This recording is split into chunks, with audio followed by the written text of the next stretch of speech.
Lady हमारे पास आई, FIR को दर्ज करवाती हैं और फिर उनकी ये कोशिश होती है कि फिर फौरन उनके बंदे पकड़े जाएं। ऑब्वियसली पुलिस की भी यही प्रायोरिटी थी। हमने एसएचओ साहब पीपल्स कॉलोनी के साथ मिलकर टीम तश्कील दी, तो हमने मुल्जिमान की पताजोई की। मुल्जिमान जब मंजर आम पर आए तो लेडी ने डीएनए करवाने से इनकार किया। चोरी के केसेस में तो चले हम मान लेते हैं कि गलतफहमी की बुनियाद पर पर्चा दर्ज हुआ। How is it possible about rape? अस्सलामुअलैकुम नाज़रीन, मैं हूं ज़ोहेब हाशमी और नाज़रीन आज हम मौजूद हैं इंस्पेक्टर सना बिलाल साहिबा के साथ। एक ऐसा केस जो है फैसलाबाद में रिपोर्ट होता है इज्तमाई ज़्यादती का, जिसमें बाद में ये पता चलता है कि जो कि केस जिसने रिपोर्ट किया है वो जो है गलत बयानी कर रही हैं और उन्हीं को जो है वो गिरफ्तार कर लिया जाता है। मेरे साथ इंस्पेक्टर साहिबा मौजूद हैं, इनसे बात करते हैं इस हवाले से। अस्सलाम वालेकुम। वालेकुम अस्सलाम। कैसी हैं आप? अल्हम्दुलिल्लाह। मुझे बताइए कि क्या वकूआ हुआ, कैसे रिपोर्ट हुई और आखिर में केस रिपोर्ट करने वाले को गिरफ्तार कर लिया गया? जी, पहले तो मैं आपको इस केस की हिस्ट्री बताऊंगी। लेडी हमारे पास आई जिन्होंने 15 तारीख का वकूआ बताकर 16 तारीख को जुलाई की 16 तारीख को मेडिकल करवाया था और एमएलसी के मुताबिक 13 तारीख का वकूआ बयान किया जाएगा। एक कॉन्ट्रडिक्शन आ गई। फिर वो 11 दिन बाद पूरे एफआईआर को दर्ज करवाती हैं और फिर उनकी ये कोशिश होती है कि फिर फौरन उनके बंदे पकड़े जाएं। ऑब्वियसली पुलिस की भी यही प्रायोरिटी थी। हमने एसएचओ साहब पीपल्स कॉलोनी के साथ मिलकर टीम तश्कील दी, तो हमने मुल्जिमान की पताजोई की। मुल्जिमान जब मंजर आम पर आए तो लेडी ने डीएनए करवाने से इनकार किया। ना ही अपना असल आईडी कार्ड पेश किया पुलिस को, ना ही किसी किस्म की कोई तस्वीर पेश की ताकि उसका डीएनए करवाया जाए। जिसके तहकीकात करने पर पता चला कि उस लेडी ने जिस आईडी कार्ड के ऊपर एफआईआर रजिस्टर करवाई है वो भी आईडी कार्ड फेक है और जिस नाम पे उसकी सिम रजिस्टर्ड थी जिस आईडी कार्ड पे, वो भी फेक थी। जिस पर हमने उसको पेश किया अदालत में ताकि उसको डीएनए के लिए पाबंद किया जाए और उसके बयान 164 सीआरपीसी के तहत उसका बयान कलमबंद करवाया जाए ताकि वो किसी की नामजदगी हो सके और आइडेंटिफिकेशन हो सके मुल्जिमान की।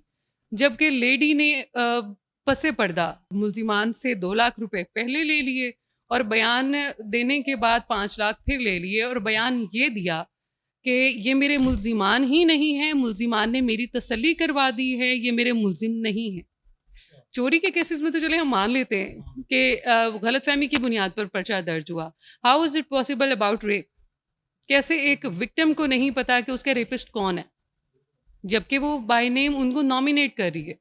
तो ये सारा वकूआ था। जैसे हमें मुल्जिम के एक साथी ने बताया कि ये हमसे पैसे डिमांड कर रही हैं, तो हमने फिल फॉर एक्शन लेते हुए उस बीबी को गिरफ्तार किया और गिरफ्तार करने के बाद उसे थाने लाए और दौरान गिरफ्तारी उसके जो को एक्यूज्ड थे, जो मुबैना तौर पर अपने आप को वकील बता रहे थे, उन्होंने बहुत मुज़ामत की। लेकिन चूँकि ये मुआशरे का अलमिया है कि ये एंटी रेप एक्ट एक तरफ औरत को स्ट्रेंथन करता है, दूसरी तरफ ये एक बहुत अच्छा कारोबार बन चुका है उन लोगों के लिए जो एक क्रिमिनल माइंड रखते हैं। अच्छा, मैम मुझे ये बताइएगा कि इस मुकदमे में किन दफात के तहत जो है उस लेडी को जो है वो गिरफ्तार किया गया?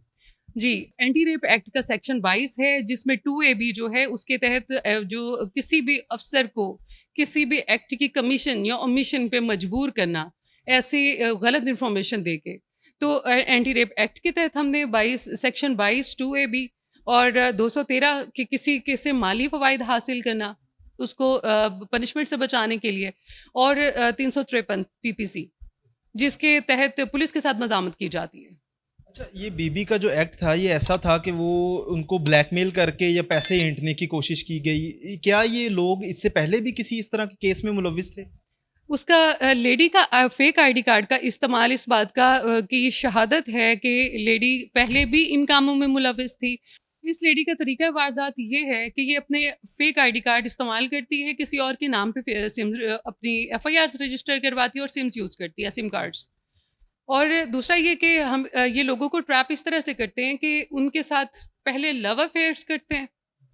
लेडी लड़कों को फांसती है, जब लड़के फंस जाते हैं तो इन्होंने एक जगह मुकर्रर की होती है जहाँ पर ये मुलाकात करते हैं और फिर जैसे ही कोई सेक्सुअल एक्टिविटी परफॉर्म होती है ये सीधा मेडिकल करवाने चले जाते हैं, जो कि रेप नहीं है, इट्स अ हनी ट्रैप। इसको जो प्रॉपर इसके लिए लफ्ज़ इस्तेमाल होते हैं वो हनी ट्रैप है कि किसी को वरगला कर किसी जाल में फंसाना। मुझे ये बताइएगा कि इस केस के हवाले से सोशल मीडिया पर एक वीडियो भी जो है वो गर्दिश में है, उसकी क्या हकीकत है? उसमें वो जो एक खातून है वो बड़ी रोती नज़र आ रही है। जी, जब वीडियो बना ली गई मौके पर लेडी मौजूद थी, जो विक्टिम है हमारी सो कॉल्ड, जब वो मौजूद थी मौके पर और उनके साथी जो को एक्यूज्ड हैं, जो एफआईआर में नॉमिनेटेड भी हैं, वो पैसे रिसीव कर रहे थे 3 लाख। इस दौरान उनकी वीडियो बन गई, जो कि मुझे दिखाई गई, मैंने देखी तो मैंने उनको फ़ौरन गिरफ्तार करने की कोशिश की, जहाँ पर वकीलों ने मुज़ाहमत करना शुरू की। ये लेडी बेसिकली अपने आप को गिरफ्तार नहीं थी होने देना चाहती, जिसकी वजह से उसने इस तरह का रवैया इख्तियार किया। हालांकि पुलिस की तरफ से बिल्कुल एक सॉफ्ट रवैया था, उसके साथ किसी किस्म की कोई खींचातानी नहीं की गई, उसके साथ किसी किस्म की गालम गलोच नहीं की गई। पुलिस का रवैया निहायत शाइस्ता था। ये सिर्फ गिरफ्तारी से बचने के लिए एक स्टंट था। शहरियों के लिए आखिर में इस तरह के लोगों से बचने के लिए क्या पैगाम देना चाहेंगी? शहरियों को मैं ये पैगाम दूंगी कि इस्लामी तालीमात पर चलने की कोशिश करें। जो चीज़ इस्लाम में हराम करार दी गई है उसकी तरफ मत जाएं।